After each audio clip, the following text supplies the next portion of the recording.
Keep the change, you filthy animal. What's going on, dudes and dudettes? Yes, freaking take this stuff off. Yes, sadly, USC did, well, at least the second day of the year of 2023 start off on a bad note, and a couple more things came to follow, but I will get into that at the end of this video because I will have to pontificate, is that the word, on it more. But yes, let's get into some other stuff where Roderick Pleasant, one of the top guys left in California in high school who has not signed with the team yet, he has set up a visit to USC and sometime mid-January, the next couple weeks. But this was before the game and the results of the game, so who knows if it's still officially going to go on, but we'll have to wait and see. But he is one of the top guys out there, especially one of the fastest guys out there left in high school. And if we lose out on him and he goes to a rival or something like that, it will be tough of a pill to swallow on that one. And when it comes to a couple of future guys in USC's recruiting classes, a 2024 five-star linebacker TJ Capers has put USC in his top 5.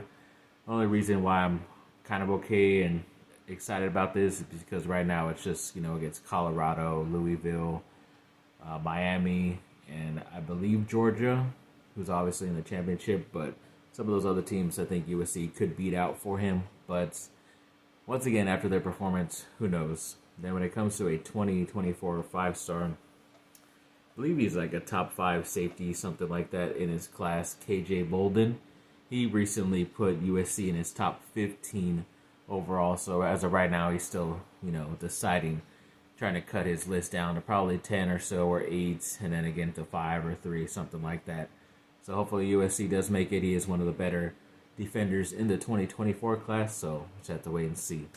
And then, of course, USC got some bad news about their 2025 future commit, who was a pretty, I don't think he was Long Beach. No, it's not Long Beach because I think they lost that guy before. But he was a Southern California guy, a cornerback who was committed, or at least verbally committed, to USC a couple years ago, or at least last year, and he's been a commit ever since. But yeah, it's going to be tough losing out on this 4-star guy because he's one of the faster guys out there, and he's very talented, and he was only a freshman, and he was already ranked a 4-star and most likely going to be a 5-star once he graduates out of high school. But overall, yes, he has officially decommitted from USC. He says that he did talk to the coaches saying that he doesn't hope that they don't still or stop recruiting him because he still has USC high on his list. He says he just felt weird about taking other visits to other schools in between the time before he ends up making his final decision while being committed to USC, even though a lot of guys do that either way, but for some reason he felt weird about it. So that is another red flag. But of course, USC's defense has not shown up in the biggest games this year, and that could be a reason why he just doesn't feel like he's going to be developed enough in order to get to the next level in the NFL. So we'll have to wait and see. It is a long time from now, but yeah, it doesn't look good if your future guys who believed in you just a year ago are now starting to not believe what you guys are preaching. So we will see. Then an ex-big-time USC target on the defensive line last year in recruiting. He was a big-time guy that they were trying to get, and I think he was like in their final decisions or whatever, but he did end up going to Texas A&M, the defensive lineman Anthony Lucas, the 5-star, but apparently after 1 year, he's already entered the transfer portal. So, hopefully USC does try to get on there again. I know Oregon might be another destination too that's trying to get him. So hopefully USC can steal him away from them because they already have too much wealth and stuff over there on their team, in my opinion. When it comes to USC basketball, yes, they were on the road up there in Washington and played the University of Washington. Ended up winning 80-67. Pretty nice performance from Boogie Ellis, the senior, 27 points. Drew Peterson, 17 points. Trey White, I believe, threw in 12 points as well. It was good overall. Like a lot of nice highlights, especially from like Joshua Morgan, also showing out his athleticism. They did end up losing the next game, still up there on the road at Washington State. It was a very close game. I want to say it was a 1 point loss, but I could be wrong. But yeah, either way, it was still a close loss, and it sucked because they could have swept the Washington schools out there, but sadly they won't. And we'll see how they do coming up in their conference games soon. When it comes to Duke, yes, they played Saturday. Ended up beating Florida State at home, 86-67. The only kind of surprise was that Jalen Blake's the guy who I said should have ended up scoring more and getting the offense through him in the last game, was actually starting for the first time, and he did pretty good. He scored like their first 5 or 7 points, something like that, and did well, and they were able to pull away from this struggling Florida State team and got the victory. So it's another ACC conference victory, so we'll see what they can do, and hopefully this lineup is here to stay, because when it comes to college and you got a little bit more older veteran type of point guards, that's how you win in college basketball. It's kind of weird because you always think you would need to have a more dominant big man or something like that, but it's always like a wing, very athletic wing, small forward, or a point guard / shooting guard. That's what it always is for some reason. When it comes to LeBron James, yes, apparently a Miami Heat insider recently suggested that the Miami Heat would actually trade for LeBron once again, have him on their team, and they would give up Tyler Hero, who's a pretty nice, solid player out of Kentucky.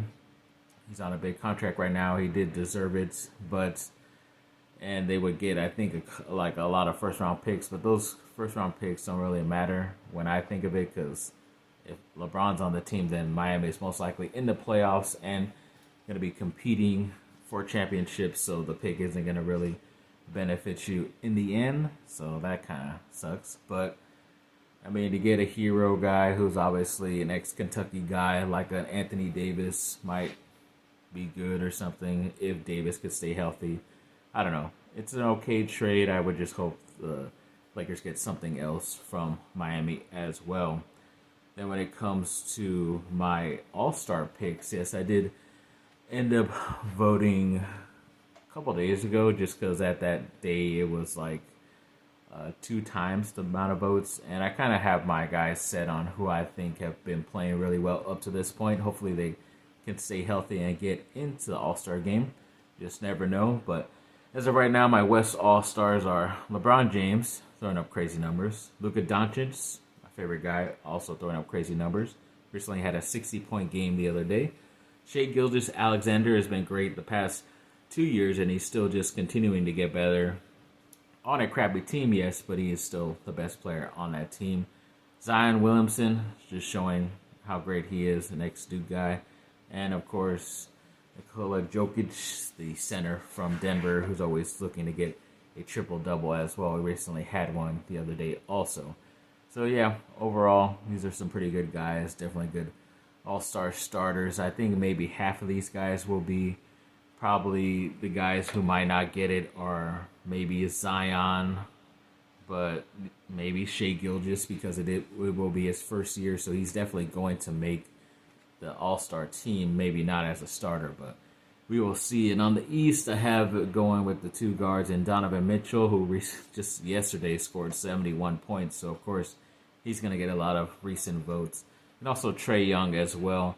He's been still pretty solid for the Atlanta Hawks with his numbers. And then also Jason Tatum, of course, ex-Duke guy, who's pretty much the MVP frontrunner, in my opinion. Then Kevin Durant from Brooklyn, who have been turning around their season. They've won like 10-plus games straight. And then also Giannis Antetokounmpo. This was a bit harder just because obviously Joel Embiid could be in here, a couple other guys as well, but I just think Embiid has missed a couple more games than some of these guys, so that's why I gave these guys the nod. So either way, still a top, all-star team. Pretty sure all these 10 guys will make the all-star teams either way, but we'll see next month. Then when it comes to the Chargers, yes, they end up beating the Rams on Sunday 31-10, I believe it was. It was pretty good. I mean, Austin Eckler had a big, nice run for 70-plus yards, and Justin Herbert did pretty good. He actually finally got some touchdown passes in there, obviously to like Gerald Everett and Donald Parham, so not to his main receivers, but of course Mike Williams and Keenan Allen still made plays out there for them to get them down into scoring position.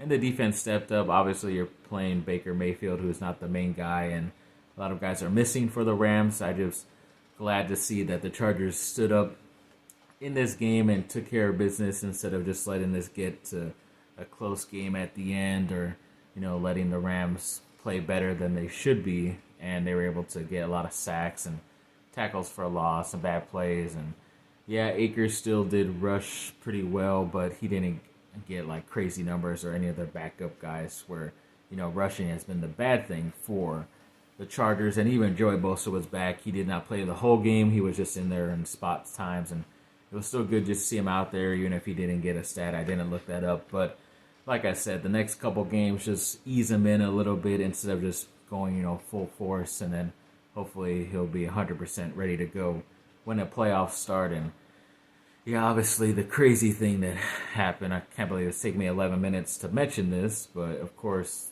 what happened during Monday night, obviously it was such a weird play because it looks like such a normal tackle. Maybe the guy just had too much pressure in his chest when the offensive player went in there, or as he's making the tackle.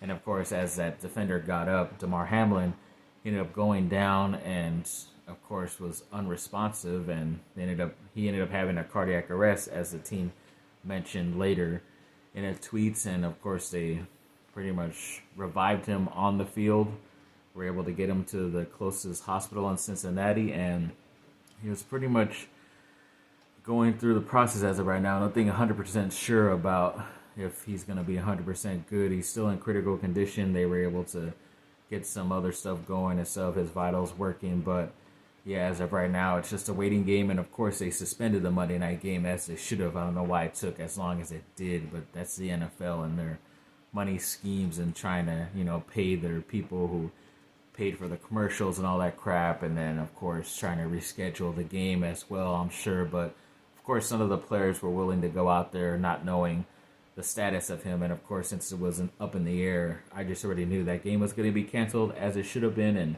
I just think, obviously, playing it today would have been too soon, but who knows? Most likely we'll end up in a tie, and it's just for the better that maybe those two teams don't play as of right now. Take this next couple days off and prepare for the next week, which is the final week of the NFL season, and then right after that it's the playoffs, of course. So that's why this is just bad timing for everything. But a man's life is more important than football right now, or playoffs, or your fantasy football team, whatever crap like that. So obviously prayers for Damar Hamlin and his family, and hoping everything comes out good, hoping for good news coming at any point now as we wait. When it comes to Lakers, yes, they had a couple of nice wins recently. They played on the road in Atlanta, speaking of Trae Young, and were able to get that victory 130-121. It was LeBron James's birthday, something like that, and he did end up scoring 47 points. I believe he had 10 rebounds or 9 assists. He was one assist or a rebound away from a triple-double on his birthday, and they still got the victory, which is pretty crazy, but had a nice couple of plays there as well. The team did also. And then they also were still on the road, their final road game in Charlotte against the Hornets, and were able to get that victory 121-115. And of course, LeBron James once again scoring 43 points, 10 rebounds, almost, I think like 6 assists, something like that, or vice versa. So yeah, of course, like how I voted in my All-Star, this guy is playing at an All-Star level. It's just so crazy that it's only their 16th win out of 21 losses also.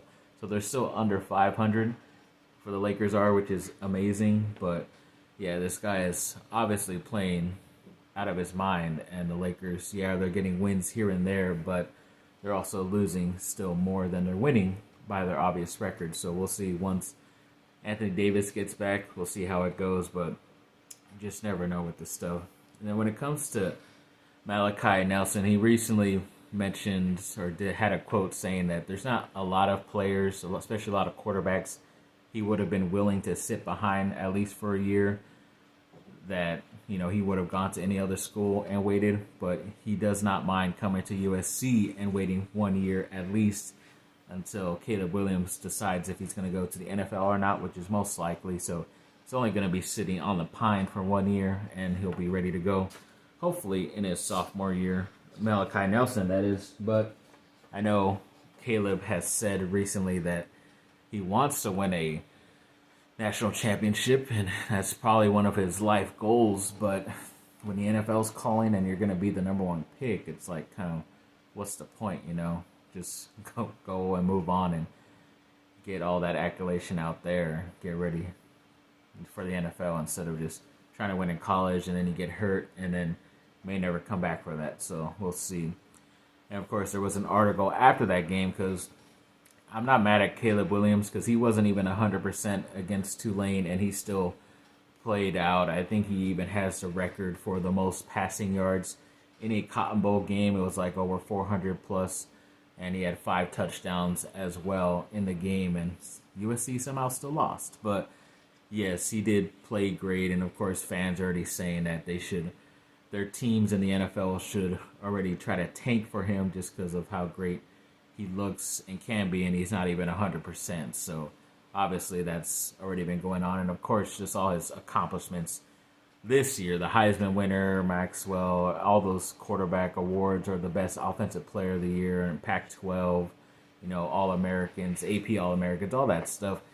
That list is crazy. It's gigantic, that list, and it most likely will be the same next year as long as he's just about the same or if not better as well. So we'll see, and expecting great things from him. It's just the defense that might let him down, especially if, USC keeps their defensive coordinator, of course, and a couple of the same players that they have. But yes, USC did end up losing to Tulane, 45-46. Tulane scored that late touchdown, which almost didn't look like a touchdown. It's kind of weird because I know when I guess it could, because I've seen offensive players catch like a ball behind the back of a defender, and that still counts as a catch. But this was like in between the guy's legs. The defender had his hand there, which still kept the ball above, and then the offensive player just scooped it up at the last second. So I don't know if there was like a inverted whistle that stopped the play either. They didn't mention that at all, but in the end, I guess it is still a touchdown if the whistle wasn't blown and the play was still going and the ball never hit the ground. It was an amazing play and tackle by Eric Gentry, their transfer linebacker, but it still somehow ended up losing the game because they were able to score that touchdown. Even a play right before that, Tulane tried to run a quick outplay where the guy was going to get tackled inside, but the time would have kept going, and he might have gotten a play off, he might have not, and it could have been a bad play too, or just a throwaway, which would have helped USC, but that player dropped the ball, and it ended up working out for Tulane in the end. But yeah, and all Tulane had to do was kick the field goal, or the extra point, to get the 1-point advantage, and yeah, that's where it kind of ended bad. And of course, speaking of USC, yes, got to give props to Brendan Rice, the transfer wide receiver from Colorado. He played out of his mind, 170-some yards and 2 touchdowns. Yes, that is Jerry Rice's son. But yes, he just balled out and definitely was very happy for him and Caleb. And even Raleek Brown, the freshman, had a nice 39-yard rushing touchdown as well. But when it comes to one transfer in particular, wide receiver Mario Williams, he probably made the biggest blunder play that I saw, where it just catapulted Tulane's momentum in their favor greatly, because he was returning the kickoff and he was running towards the sideline, and the ball may have had a chance around the 5-yard line, if not closer to the touchdown, to be able to maybe go out of bounds, because of where he was catching it, he was probably like a couple feet from the out of bounds line anyways. So he should have just let it go. He was already calling for a fair catch, so he wasn't going to do anything anyways. So why even put yourself in that position? But of course, he tries to catch it, bobbles it out of bounds, and when it touches the offensive player and goes out of bounds, then it's out right there, which was like the 2 or 3 yard line, instead of it hitting the ground and going out of bounds before it hits the touchdown, it would have been out to like the 35-yard line. I believe that's the penalty for the kicking team, or it would have went into the end zone and would have been to like the 25-yard line or 20-yard line, whatever. But USC had the next two plays in that area. They didn't get anything that first play. They might have lost a yard or two. And then they do the same play again, but for some reason, this happened like a couple other times where Caleb looks upset that the running back may have taken the ball even though he shouldn't have. And this happened before in the game, and of course this was right at the goal line. And the running back takes it even though I think Caleb, the quarterback, wanted to take it back and try to get something else or at least get positive yards instead of anything that would happen, which is they gave up 2 points. And obviously after you get a safety on defense, then the other team gets the ball again. So it was already a 6-point game at that point. And I think even either it was that point or even right before, right after that, like Tulane only scored in like 2 or 3 plays or something like that. Like it was just insane. Like, and there was one time where it only took like them 1 or 2 plays as well, and they scored very quickly. So it's like one thing to say like, yeah, we gave up a touchdown, but to give up touchdowns in less than 20 or 30 seconds, like that's like really, really freaking bad. That's not we're bad at tackling. That's just bad placement of your defenders, at least for one of them. The other one, yeah, you might have missed a tackle or missed an angle, and you could have blamed the player, but then all of a sudden, because of the way the defense was shifted or whatever, then the guy has a free lane to go down the field and all this stuff. And yeah, I don't know. It was just very bad. It's tough to...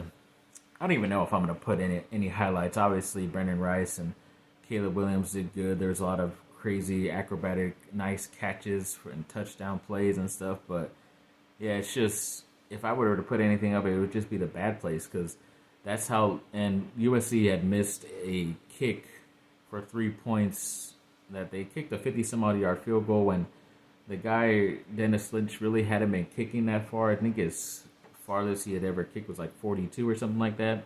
So I don't know why they were doing that. They could have just gone for it, and it could have been like a punt, basically, because they were 8 yards away from the first down. So either way, it's still like in the 30 or 40 on the other side of the 50. But yeah, I don't know. That was, just take that. So that's 3 points right there. The 2 points they gave up on the safety, that's 5. And, you know, this game is probably different. And then even at the end of the game, even if they don't get the 3-point kick and USC doesn't give up the safety at least, then Tulane has to go for 2 in order to tie the game up right then and there at this last second play. So they made it 100 times easier for Tulane just to not only tie the game, but then kick the extra point to win the game. So who knows what could have happened. Yeah, you might have given up the touchdown at the end, but you still would have been up by 2 points. So either way, it is frustrating. It definitely took the wind out of my sails. And like I said, it could be a big thing for like recruits also, because who knows if this Pleasant guy is still going to want to come or, you know, take his official visit or not. That 2025 player already said he is decommitting, and that happened after the game. That wasn't before the game. So there's a lot of questionable things, and I know they're waiting on that tight end, one of the top tight ends in high school, Deuce Robinson from Arizona. But after seeing what they did, and I know he has guys like Georgia, who's in the championship, Texas, who I think he's going to go for more of the baseball route with Texas. Yeah, they're okay with football, but he wants to play baseball too, which they have a better baseball team. And then even Oregon as well has been in the mix. So yeah, I don't know if you get these guys and you just have to rely on the transfer portal a lot. And so you have to once again try to build this magic where you somehow got 11 wins with a bunch of guys who weren't even on the team prior. And it worked once, but after they saw the results of what happened this last season, they feel like it's going to be all for naught, because then they're going to get let down in some of the bigger games. And even like the press conferences as well, I think Lincoln Riley was there. He did a quick observation of the game, and then the next couple questions were for only those players that were there, who was Justin Dedich, the center, and cornerback Mekhi Blackman, but I did see like there was a mini thing that was going around on Twitter and stuff that whoever was running the Cotton Bowl people, they had put up on the name of the players and the coach on these little cue cards, and of course Caleb Williams' name was up there, but then some guy secretly kind of came and swiped it away from the table, and then I guess that's where Justin Dietich was sitting now. So it is kind of weird. That's the only thing I have about bad I can think about Caleb is like it is a bit more about himself, and he does everything possible, but it's like, yeah, if he did everything possible, then he would have been able to score at least one or two more times, and you would have been fine, and you don't have to rely on your defense because you already know how bad this defense stuff is with your teams. And even he saw it the season prior when he was at Oklahoma with the same defensive coordinator, where in that big game he scored a lot of points. He did well. I think it was against Oklahoma State, and then they end up losing. And the very next day, his head coach goes off and, accepts the USC job. So I know Lincoln Riley did say that he's going to do a deep dive in the whole, his coaching staff and everything like that to see if all these guys are 100% best fit. And I think he mentioned even evaluating the defensive coordinator, Alex Grinch, as well. So we'll see. I know a lot of people are saying Wisconsin defensive coordinator Jim Leonard, who I thought he was available before. I didn't think he is still available now, but maybe if you throw enough money at him, he will just leave. And you never know. I know he's probably an upgrade over Alex Grinch. It's just maybe Grinch doesn't have the correct players, but even all those times at Oklahoma, he didn't seem to have...